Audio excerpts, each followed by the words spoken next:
birni mai mata mai mota cinjimin gari mai dala da gwamnan dutse Kano dabo birni Kano Madina ta.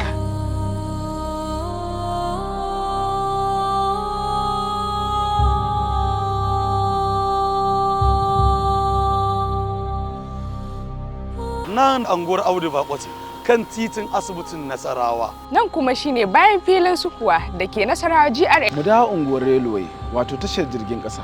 Nan kuma shine unguwar New Road da ke sabon garin jihar Kano. Gari mai tarin albarka, mai malamai, mai attajirai, mai sarakuna. Tarin iyaye ne mata da kuma 'yan mata da ke gudanar da rayuwarsu ta yau da kullum. Nan ma wani sansani ne na yara suke gudanar da rayuwarsu da dabdala yadda ransu yake so.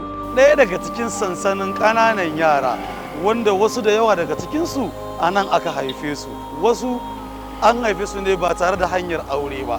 Wasu kuma sun tashi ne sun tsinci kansu a wannan guri. Yaran da suke rayuwa a cikin tashin hankali ba ilimi mai kyau, ba ingantaccen lafiya, ba muhalli mai kyau. Babu ilimi, babu wurin kwana, babu wadataccen abincin da za su ci. Babu wani abu na jin daɗi, bare wata rayuwa mai inganci. Su waɗannan dama al'umma ba sai musu kallo a matsayin kallo na yaran da za a kwaba. Ko mai suke akan titi ba da zai kula su. Nan ma wani guri ne na mafakar waɗannan ƙananan yara. Guri ne da yake kusanci da kasuwannin jihar Kanan Daban da ake wa lakabi da cibiyar kasuwanci. Yara su abin kulawa ne a cikin al'umma. Wani aka ce al'umma me ake nufi da al'umma? Al'umma fa su ne yara, yara kuma su ne kashin bayan al'umma. Wasu sun fito ne daga garuruwan Yola, Maiduguri, Bauchi, Gombe. Wasu sun fito ne daga Sokoto, Zamfara, Katsina.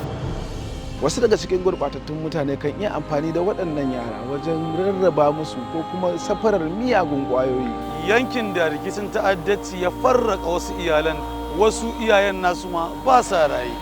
Muna kira da gwamnatin tarayya da ta kawo waɗannan 'ya'yana ta ɗauki da taimakon gaggawa. Wannan saƙo ne daga muryar Arewa Youth Concern Forum.